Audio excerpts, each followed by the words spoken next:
Guys நீங்கள் எவ்வளோ காஸ்ட்லியாக ஷர்ட் வாங்கி போட்டாலும் உங்களுக்கு ஒரு நல்ல ஃபிசிக் இல்லாட்டி அந்த ட்ரெஸ் உங்களுக்கு நல்லா இருக்காது. ஒரு நல்ல ஃபிசிக்கு ஷோல்டர் தான் ரொம்ப முக்கியம். நான் என்னென்ன ஒர்க் அவுட்லாம் யூஸ் பண்ணி இந்த மாதிரி ஒரு நல்ல ஷோல்டரை பில்ட் பண்ணேன்ற இந்த வீடியோவில் சொல்கிறேன். ஃபஸ்ட்டு அதுக்கு ரொம்ப முக்கியமானது என் கையில் இருக்க இந்த ஸ்டாப்ஸ் தான். இது டெட்லிஃப்ட் இதெல்லாம் போடும்போது யூஸ் பண்ணுவாங்க. இது வெறும் ஒரு 200 தான். ஸ்டாப்ஸ்னு கமெண்ட் பண்ணுங்கள், அதுக்கு லிங்க்கை நான் உங்களுக்கு அனுப்பிச்சி விட்றேன். இந்த ஸ்டாப்ஸ் அப்படியே நீங்கள் கேபிளோட ஹூக்கில் மாட்டிடுங்க. அடுத்து இந்த ஸ்டாப்ஸில் உங்களோட கையை மாட்டிக்கிங்க. கைஸ் இந்த மாதிரி நீங்கள் லேட்ரல் ரைஸ் போட்டிங்கன்னா உங்களுக்கு ஃபுல் ரேஞ்ச் ஆஃப் மோஷன் கிடைக்கும். உங்களோட நெகட்டிவ்லாம் ரொம்ப நல்லா ஃபோக்கஸ் பண்ணும். அப்படி இல்லாட்டி நீங்கள் டம்பல் லேட்ரல் ரைஸ் போடலாம். நிறையா பிகினர்ஸுக்கு இதோட கரெக்ட் ஃபார்ம் போடுறதே ஒரு பெரிய பிரச்சனையாக இருக்கும்.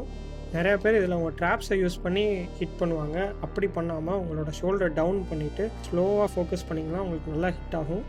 அடுத்து கேபிள் ஃப்ரண்ட் ரைஸ். திருப்பி உங்களுக்கு அந்த ஸ்டாப்ஸ் இங்கேக்குள்ளே தேவைப்படும். நிறையா பேர் இது டம்பிளில் போடுவாங்க, பட் இதை கேபிளில் போடுற முடியும். ஒரு ஸ்டெப் நீங்கள் ஃப்ரண்ட்டில் நின்று உங்களோட நெகட்டிவும் ஃபுல் ரேஞ்ச் ஆஃப் மோஷன் நல்லாவே நீங்கள் கான்சென்ட்ரேட் பண்ணலாம். அப்படி இல்லாதவங்க நீங்கள் டம்பிளில் ஸ்லோ அண்ட் ஸ்டடியாக நெகட்டிவ்ஸ் ஒரு 3 to 4 செகண்ட் கவுண்ட் பண்ணி இறக்குனீங்கன்னா நல்லா எஃபெக்டிவாகவே ஹிட் பண்ணலாம். Next for rear delts single and reverse pec deck flies. This is one of the best workout for your rear delts. இதில் மாதிரி உங்களுக்கு ஃபுல் ரேஞ்ச் ஆஃப் மோஷன் ஒரு சில ஒர்க் அவுட்ஸில் கிடைக்காது. நீங்கள் ப்ராப்பராக கான்சன்ட்ரேட் பண்ணி பண்ணிங்கன்னா உங்களுக்கு ஒரு நல்ல ரிசல்ட்ஸ் இருக்கும்.